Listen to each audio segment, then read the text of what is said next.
Assalamualaikum warahmatullahi wabarakatuh. Hello filosofi lovers dimanapun Anda berada ya, semoga selalu dalam keadaan sehat walafiat Anda beserta keluarga dan juga apa yang Anda kerjakan ya, baik itu di perusahaan Anda atau di kehidupan sehari-hari, semoga selalu diberikan kelancaran dan juga kemudahan, amin ya robbal alamin.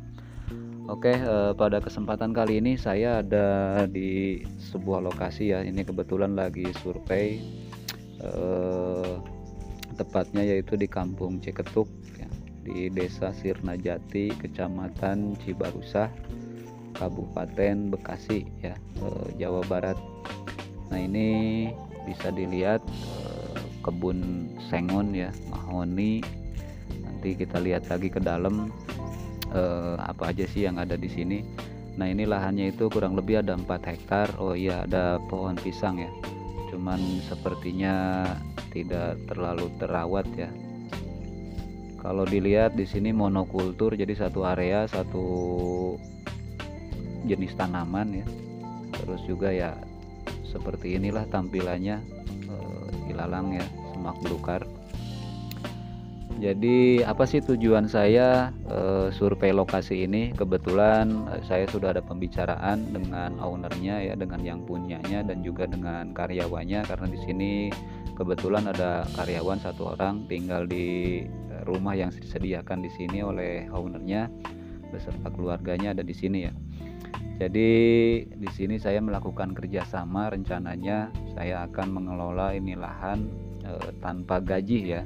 Jadi murni kita bagi hasil dari nanti hasilnya saya membangun bisnis di sini.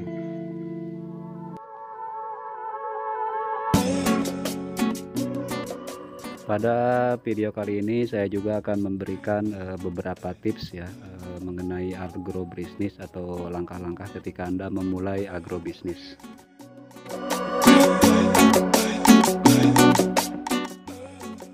Tips nomor 1, jika Anda istilahnya apa ya, kan kalau kita mau usaha itu harus ada modal katanya ya. Jadi modal itu bisa berupa uang, bisa berupa barang, lahan ya, ataupun misalkan ilmu atau bahkan fisik Anda pun itu sebetulnya masuk di modal ya. Jadi tipsnya yaitu jika Anda tidak memiliki modal entah uang ataupun lahan, ini bisa mempraktekkan cara saya ya. Jadi ini ada lahan ya, boleh dibilang mungkin nganggur. Kita melakukan pembicaraan dengan yang punya, seandainya kita bisa melobi ya untuk apa sih namanya itu, untuk memberikan pencerahan ya kepada yang punya bahwa kita bisa atau kita mampu menawarkan diri ya, bisa mampu untuk istilahnya membuat lahan ini lebih produktif sehingga mendatangkan income buat owner dan juga ya saya sebagai yang pengelolanya nanti ya.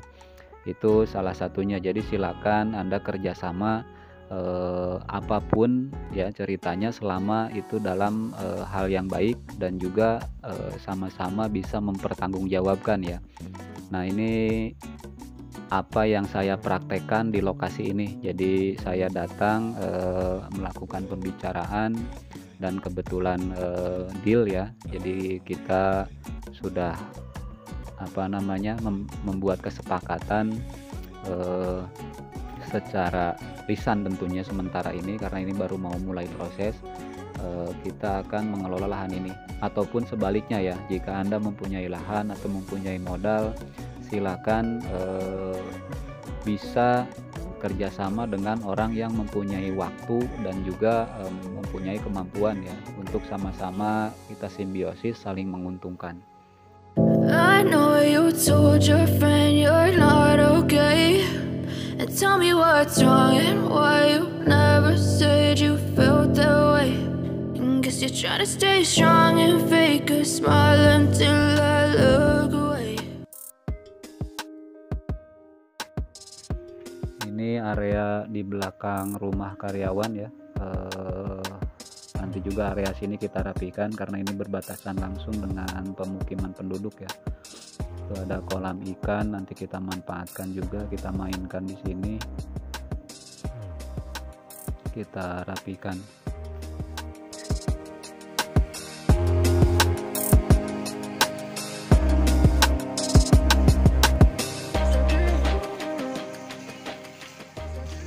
Kembali ke agrobisnis ya, apa yang akan saya lakukan di lokasi ini. Jadi sebelum kita lebih jauh lagi, ada baiknya kita mengingat kembali ya, apa sih yang dimaksud dengan agrobisnis. Jadi secara mudahnya adalah agrobisnis itu suatu sistem usaha yang mencakup semua kegiatan ya, yang terkait dengan produksi, pengolahan, dan pemasaran, karena memang ada sisi bisnisnya. Dari hasil pertanian ya, termasuk tanaman pangan, hortikultura, terus juga itu kan salah satu dari sektor ya, dari perkebunan, peternakan, dan juga perikanan. Nah, kurang lebih seperti itu. Jadi di lokasi ini nanti kita akan memainkan 3 sektor tadi ya. Jadi ada peternakannya, ada perkebunan atau pertaniannya, dan juga ada perikanannya. Nah, jadi kita gabungkan, di mana ketiga sektor itu nanti kita kombinasikan ya dengan cara metode farm terintegrasi. Jadi seolah-olah kita itu membuat mata rantai produksi untuk mempermudah dan mempermurah ya biaya produksi yang ada di sini. Jadi memanfaatkan limbah atau sampah dari hasil produksi yang lain untuk menunjang ke produksi yang lainnya. Contohnya begini, misalkan ketika nanti saya bermain ikan lele, nah itu kan ada limbahnya ya, berupa air media yang udah rusak. Itu kan secara berkala kita ada penggantian lah ya. Nah itu si air tersebut nanti kita bisa dipakai untuk pemupukan ya, untuk penyiraman, karena limbah lele ini kan bagus ya, nutrisinya udah komplit, dan itu dipakai pemupukan untuk sayuran misalkan, ataupun untuk bank pakan seandainya kita nanti memelihara ruminansia ya, atau seperti domba atau kambing, kurang lebih seperti itu. I know you told your friend you're not okay, and tell me what's wrong and why you never said you felt that way. Jadi kita tadi sudah mengetahui definisi dari agrobisnis ya, dan farm terintegrasi atau integrated farming. Karena ya farm terintegrasi sebagaimana kita ketahui adalah suatu sistem pertanian ya, yang menggabungkan beberapa jenis usaha pertanian seperti tanaman, hewan, dan perikanan dalam satu lokasi dengan sistem yang terpadu. Yang tadi saya ulas membuat mata rantai produksinya.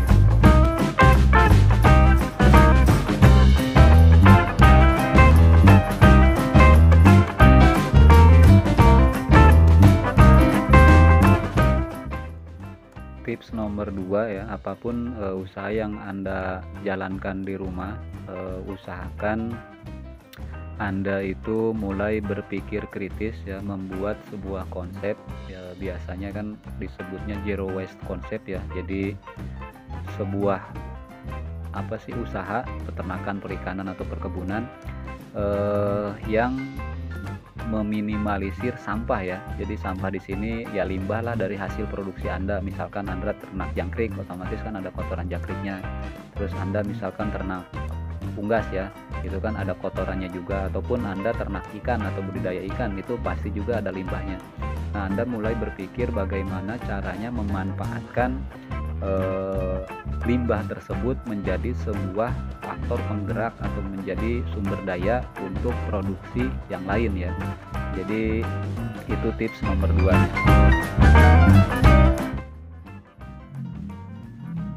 Tips nomor 3 ini berhubungan dengan perencanaan sebetulnya nanti ya. Cuman ini kita ulas di awal. Jadi ketika Anda berwira swasta, diusahakan sekecil apapun Anda itu mendapatkan income atau pendapatannya dari beberapa titik ya. Jadi nanti Anda mulai rencanakan, misalkan pendapatan hariannya seperti apa, pendapatan bulanannya seperti apa, atau bahkan nanti pendapatan tahunannya seperti apa. Contohnya nanti mungkin saya di lokasi ini karena kita mulai dari nol, Jadi saya merencanakan untuk pendapatan harian itu mungkin ya, dengan lihat lokasi saya akan menanam sayur mayur yang siklusnya pendek, bisa kangkung, bisa caisim ya. Jadi tujuannya selain untuk konsumsi sendiri, mungkin nanti kita bisa menjual, dan itu akan saya contohkan di video-video selanjutnya ya.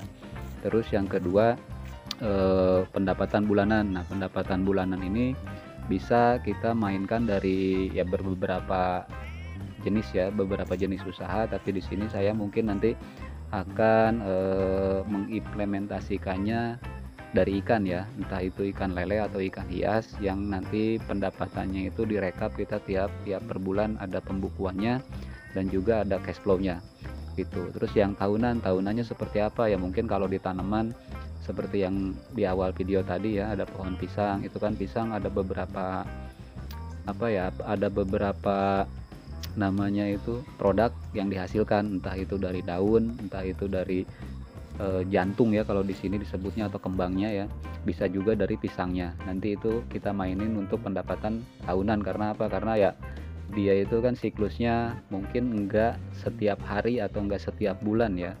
Jadi kita globalnya anggap itu untuk pertahunan. Ataupun di hewannya bisa saja nanti kita melakukan penjualan domba ya, ataupun misalkan ayam, ataupun misalkan kambing ya. Mana yang akan kita coba.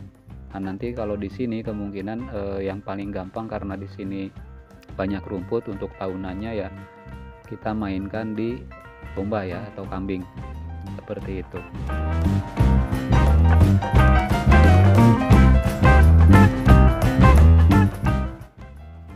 Berangkat dari tadi kita kerjasama yang saling menguntungkan ya, antara yang punya lahan dan saya sebagai pengelola, seperti mana di video nih, dilihatin ya, ini ada pohon jati. Saya juga bertanggung jawab untuk merawat pohon jati ataupun tumbuhan-tumbuhan aslinya yang ada di sini. Nah, contohnya seperti ini ya, dibersihkan, terus dibuatkan paritnya juga untuk sirkulasi drainase air. Dan yang tidak kalah pentingnya, ketika kita merawat pohon-pohon yang ada di sini, kita rapikan lokasinya, kita pun bisa melakukan penanaman ya, tumpang sari.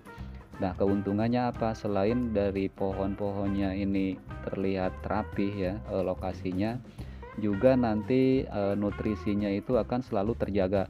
Karena apa? Karena ya ketika misalkan saya menanam tumpang sari pohon cabai nih, nanti kan ada pemupukan rutin, terus juga ada istilahnya ada perawatan lahan segala macamnya. Secara otomatis tumbuhan-tumbuhannya pohon jati tadi, ataupun mahoni ataupun sengon ya, karena ini jatinya kebetulan masih jarang ya, masih kecil. Nah, itu bisa kita manfaatkan. Secara otomatis itu pun akan terawat ya, si pohon jatinya itu akan terawat, baik itu nutrisinya maupun kondisi lahannya.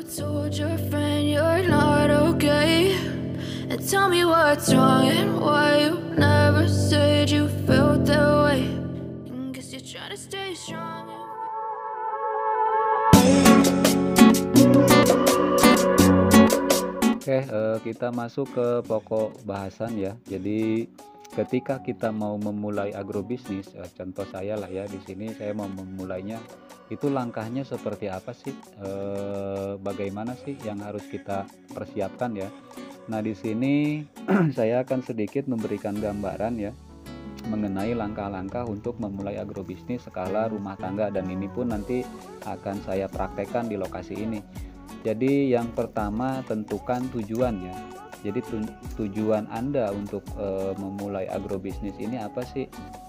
Misalkan ya, Anda ini ingin meningkatkan pendapatan, atau saya hanya ingin memenuhi kebutuhan pangan keluarga saja misalkan ya, atau ingin meningkatkan kualitas hidup. Kenapa kualitas hidup? Karena jika dikelola dengan benar-benar ya, dengan sungguh-sungguh, terus juga prosesnya juga benar, tidak menutup kemungkinan bahwa agrobisnis ini akan berkembang dan bisa jadi menjadi pendapatan pokok Anda ya, bisa menjadi income Anda. Karena apa? Karena ketika berkembang kan kita nggak bicara lahan yang ada sekarang ya, modal yang ada sekarang enggak, tapi kita akan step by step itu naik terus-terus sampai istilahnya skala kita menjadi lebih besar lagi.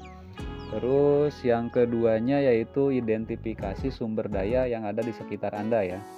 Misalkan seperti lahannya, terus modal yang ada sekarang atau yang bisa diadakan lah ya, terus tenaga kerjanya dan juga peralatannya. Ini dilihat-lihat dulu kondisinya seperti apa, kemampuan Anda untuk menghadirkan atau mengadakan barangnya itu bagaimana ya, itu juga harus dianalisa. Lalu yang ketiga baru kita memilih jenis usaha.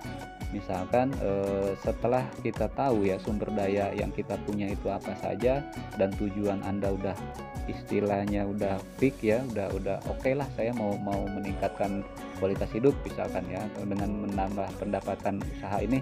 Nah contohnya Anda bisa saja kan berkebun sayur-sayuran, beternak ayam, atau membuat produk olahan pangan dari petani-petani sekitarnya, atau misalkan mitra Anda atau kenalan Anda lah ya.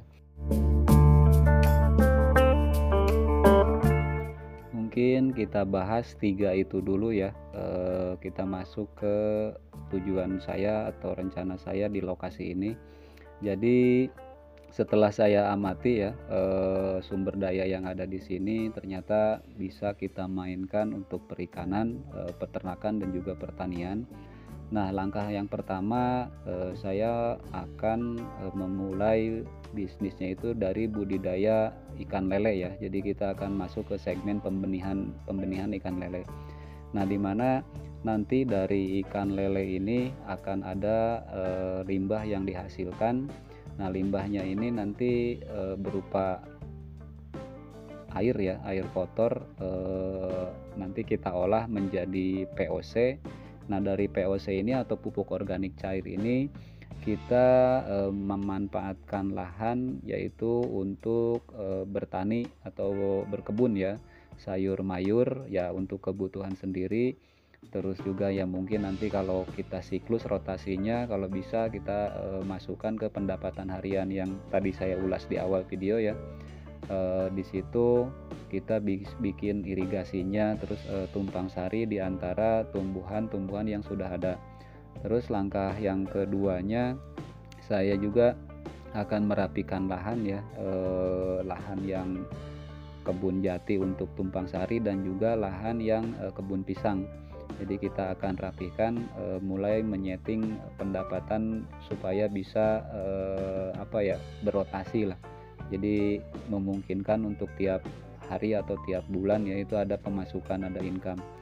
Nah untuk masing-masing nanti ya masing-masing bahasan itu akan saya buat video tersendiri. Jadi misalkan tentang ikan nanti akan saya bikinkan, terus tentang pertaniannya juga dan tentang ternaknya juga. Nah untuk ternak di sini karena lokasi kita cukup luas ya, dengan area yang ya mungkin nggak bisa dikerjakan dalam satu waktu karena emang balik lagi tadi sumber daya ya di sini terbatas dengan modal untuk tenaga kerja, jadi akan saya cicil pengerjaannya. Nah di sini saya akan mencoba kalau nanti dari lele ini sudah berjalan akan mencoba membeli mungkin 1 atau 2 ekor domba ya, untuk untuk pemanfaatan dari lahan ini karena banyak rumput. Terus yang keduanya limbah dari domba ini akan bisa dijadikan kompos untuk mendampingi limbah lele yang akan kita buat POC ya. Terus yang selanjutnya mungkin ya dari unggas, entah itu mentok atau ayam. Jadi sebagian lahan itu nanti akan ditanami sayur-sayuran, akan ditanami bang pakan ya seperti odot untuk domba, atau mungkin ya bisa beli sorghum ya, atau yang paling gampang mungkin saya tanemin ubi dulu dan singkong, jadi ubi jalar dan ubi kayu ya.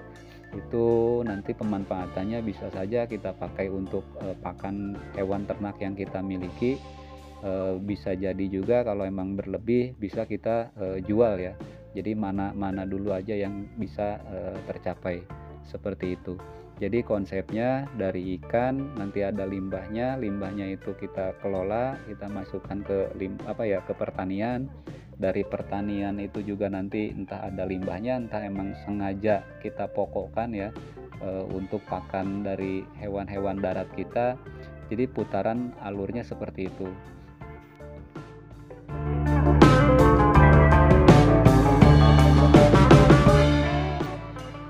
Oke, sekian pemaparan atau penjelasan dari video pada kesempatan kali ini ya.